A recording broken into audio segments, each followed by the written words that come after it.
These videos and images and photographs, it took 30 years before they released them. That's true. That's a good point. Yeah. Because they weren't released before the 30th anniversary. So nobody saw these at the time.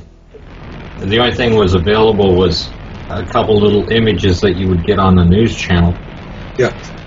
Or nice photo plates that were put in like different magazines and books and stuff like that. And there's only a couple of dozen shots from each mission that were available. That was it. You could get a postcard, and you've got postcards, right? And they're airbrushed. They're touched up. Yes. Airbrushing was how retouching was done before they invented Photoshop, which came well after Apollo. So this was all manual retouching and airbrushing. And people are pretty skilled at it, and you can get some good results. But what we've got here are the astronauts, or whoever it is that's in those spacesuits. We don't know it's the astronauts. We assume it is, but we shouldn't assume anything from Apollo. It could be actors, it could be stagehands, it could be anybody who was walking past and was told to get in the spacesuit and go out there and wander around for a bit. Could have been anything. In reality, it probably was those guys, because that would keep down the number of people that would be involved. That's true. And they couldn't be seen elsewhere. They had to be seen to be doing their job. What they volunteered for, they all volunteered for Apollo. They were interviewed for it, and they had to go through lots of tests for it, so they were committed to what they were doing. What they were not committed to was faking it. They wanted to do it for real. When you work together with 60 guys training, and your friends start dying, you know we're definitely opposed to participating in any kind of fakery. Yes. Right? And your life and your family's lives were threatened. You just couldn't come right out and say it. Yeah. You'd be very well controlled on what media and what you were to say for the media. So the only thing they had was the photographs and these videos to show it to the people. And of course, those are the photographs and videos that took 30 years to come out. And the other thing about anybody could have jumped in a spacesuit, that's fine, but I think with the 60 people that were involved there, and that the fact that the suits were specifically designed, individually made for each astronaut to practice with, they were probably determined to show the fraud themselves. They wouldn't just have somebody else come in there to do it. These guys were better at that. It was a very professionally run operation. It had to be, because it had to fool the world.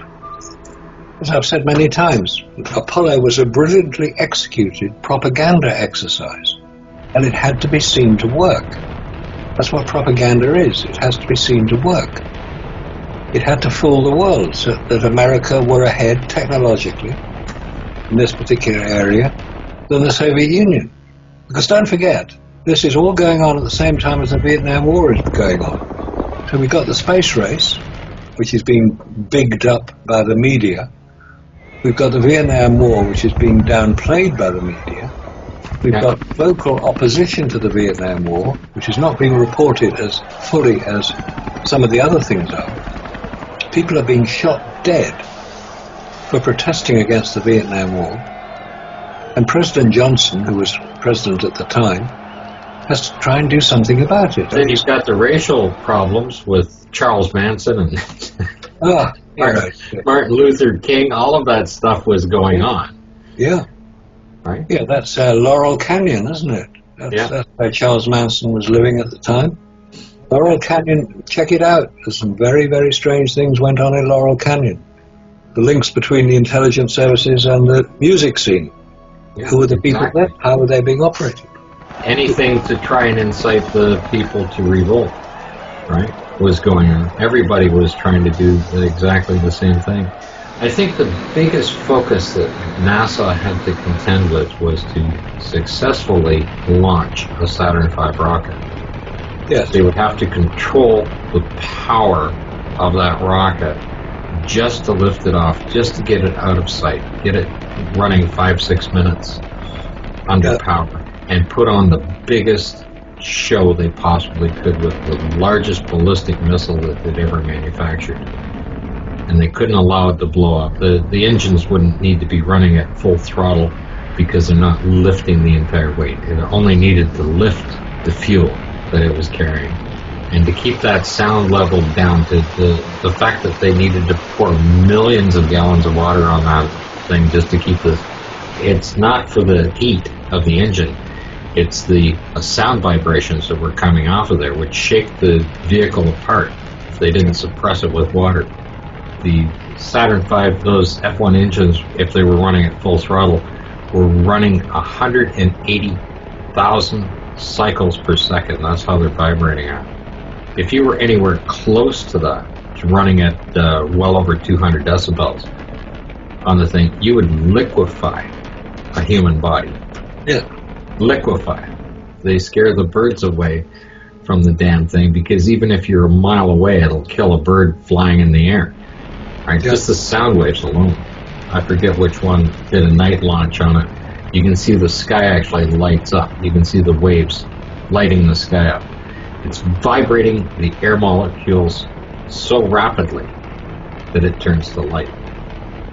It makes them light up. That's incredible when you see that. And don't forget, Walter Cronkite, they had bunkers for them to view at 3 miles away, right? And the buildings had to be torn down after the launch because it damaged the building so severely. Just the sound waves. And I tried to find that audio. I heard it once, but I couldn't get a recording of it, and it's now gone. The closest viewing of a Saturn V rocket was 6 miles, or 10 kilometers. The sound volume at that distance was 134 decibels. Now, the police and military use 140 decibels as a deterrent because you cannot physically stand the pain threshold of the human body at 140 decibels will deter you from being anywhere near that. That's what they use to do that. So at 10 kilometers, it was still 134 decibels. Anybody closer than that needs to have some kind of a bunker or protection on that to keep away. So it was the biggest show on Earth. It was designed to impress the world, and it did so. It was promoted relentlessly from Apollo 8 onwards. Apollo 8 was December 1968, followed by Apollo 9, Apollo 10, Apollo 11 in July 1969. So they had a relatively short period of time, but because it was a relatively short time, you could keep the interest going. Oh, we've looped around the back of the moon on Apollo 8. Oh, look, we've got everything working on Apollo 9. Oh, look, we've gone back to the moon on Apollo 10. We nearly touched down, but we didn't because we're saving it for Neil. Yeah, 5 months apart average, right? Yeah. On the launches. And now, the last time Artemis was launched was 2014. 8 years, and they still can't get it off the ground? No, can't get it off the ground. It's supposed to launch today, and it's been cancelled. It could be launching on Friday. It could be launching sometime in October if they have to change the engine. It's not coming back because they haven't developed the heat shields for it yet. I know. That's going to be the interesting part. In fact, I saw a recent report that the heat shield on Orion, launched in December 2014, very nearly failed. It was a new heat shield. It wasn't the old Apollo-style heat shield, which is known as Avcoat 5061. It's a resin impregnated into a honeycomb structure which creates the heat shield. It's about 3 inches thick, and it weighs quite a lot. Well, guess what they've gone back to for the heat shield of Orion? Avcoat 5061. They suddenly found the formula again. And this is from Lockheed, who are building the thing. I wonder how they're going to connect all of that technology back in. If it actually worked in 1969, and everybody says, oh, it's not compatible with new technology. Well, the only technology that is current today is the technology that actually works. Yeah. So the stuff in the 1960s is the latest and greatest technology, if it in fact worked.